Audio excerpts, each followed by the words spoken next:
from originally? From Denver. You're from Denver, Yeah. born and raised. Born and raised in Denver, in East Denver. I live just a couple of miles from where I grew up with my wife and my 3 daughters. Born and raised in Denver.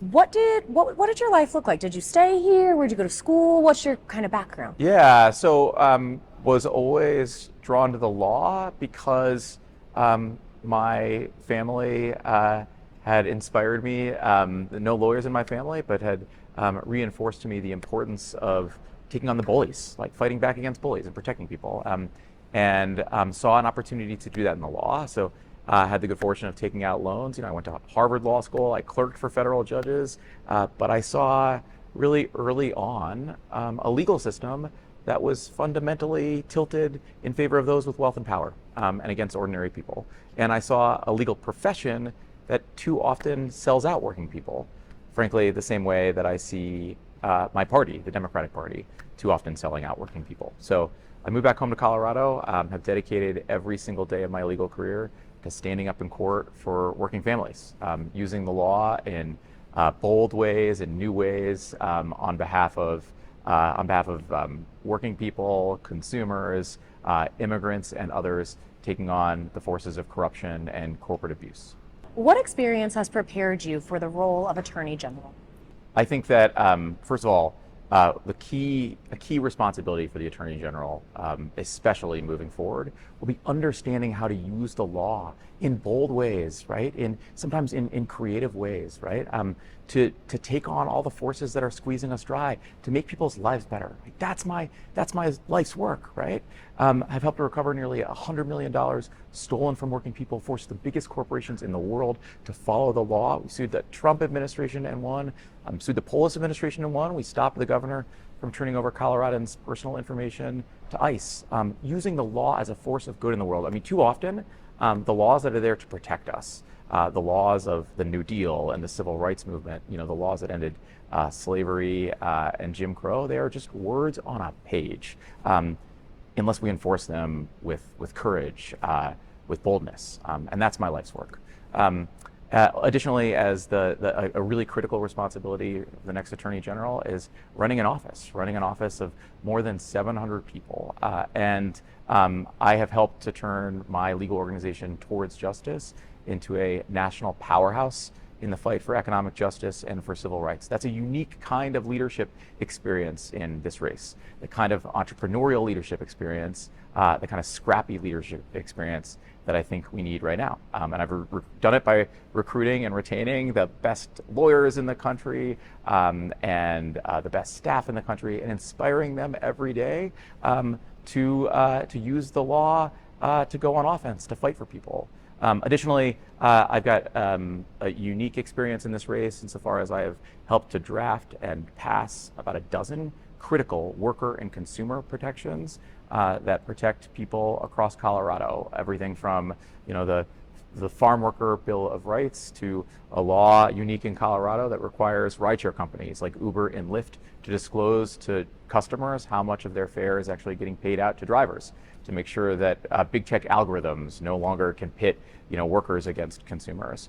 That experience is essential too, because a critical responsibility for the next Attorney General will be to serve as a lawyer for the people of Colorado inside the Capitol, to make sure that we continue to develop legislation that protects working families and small businesses across the state so that we can fight for a better future.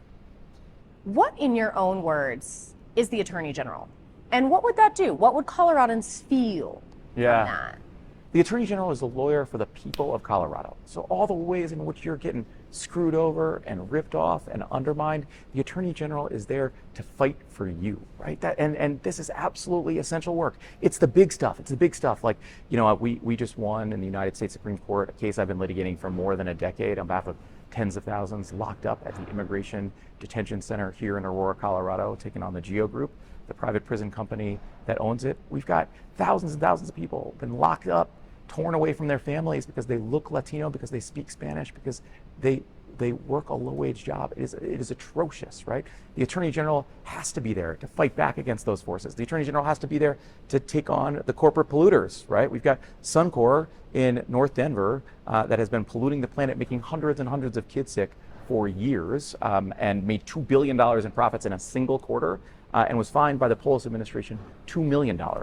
It's the equivalent of a $20 parking ticket. We just are not doing enough to hold those with wealth and power accountable when they harm us, when they make us unsafe, when they steal from us. It's not just about taking on the Trump administration, although that is essential work too. When the Trump administration harms us, this is about fighting for the basic things, right? Our prosperity, our freedom, our safety here in Colorado. And it's not just the sort of big stuff that's in the news that we see in all these ways, right? It's the little ways in which we get ripped off. I was just talking to somebody the other day who said that politics isn't really something he's interested in. And he goes to, he's a big gym goer. He goes to the gym a lot. So we're talking to him about gym memberships. And he explained to me that it's impossible to get out of a gym membership. He signed up for like 4 gyms, right? He can't get out of a gym membership. Right now in Colorado, effectively, in many cases, the corporations that have to make it as easy for us to cancel a subscription or membership as it was to sign up for the subscription or membership. Yet for many people across Colorado, including this dude who just wants to go to the gym, right? That law doesn't mean anything in his life, right? It's just words on the page. The Attorney General can be there to just make our lives easier, because very often the things that feel so broken to us, all these the consumer transactions that just feel rigged and stupid, they're just against the law. And part of making government work is making sure that we put the law on the side of people who are getting screwed over.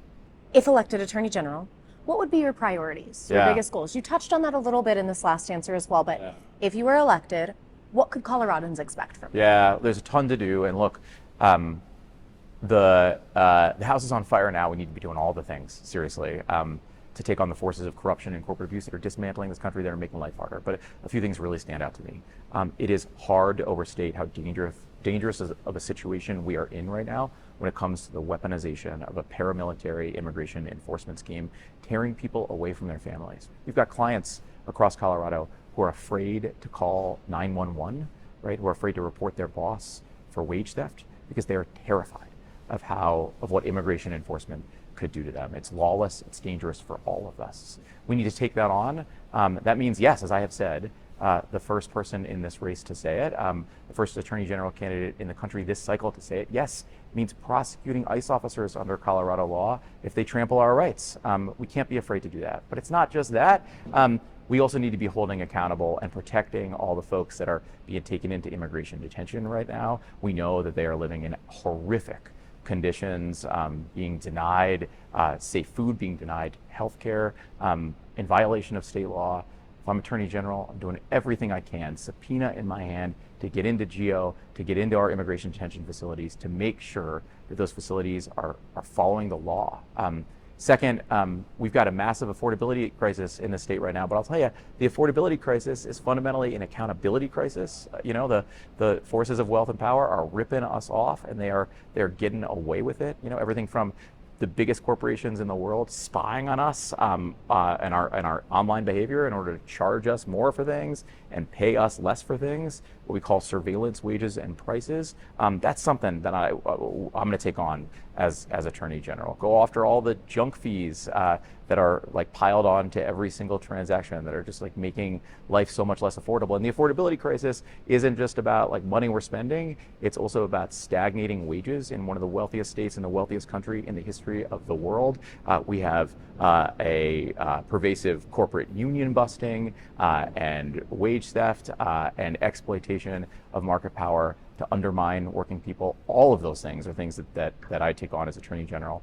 And finally, we just cannot lose track of the existential threat of climate change. I am terrified for my daughter's future right now. And we've got corporate polluters here in Colorado that have been polluting our air and water for decades and getting away with it. And it doesn't need to be that way. So to be specific about what I would do on this front, much of the Attorney General's work when it comes to environmental protection happens currently through representation of the state's agencies, like the Colorado Department of Public Health and Environment and ECMC. When I'm Attorney General, we're going to create an affirmative environmental justice and protection unit to go on offense, to make polluters pay from day one, in particular to protect those communities that are most harmed by the corporate pollution that is is making thousands and thousands of people in Colorado sick right now. What is a fun fact about you? Yeah. Something voters don't know, something you're not talking about on the campaign trail. Yeah. What's a fun fact? Yeah, okay. So I am a lifelong suffering. I'll say my first love, not a lifelong because they weren't around. My first love is the Colorado Rockies. I'm a suffering Rockies fan. And my actual dream job, for many, many years, right? Second to being the lawyer for the people of Colorado is to be the public address announcer at Coors Field. So, ladies and gentlemen, welcome to Coors Field for today's Colorado Rockies game against the Los Angeles Dodgers. So I got it. So if anyone's listening,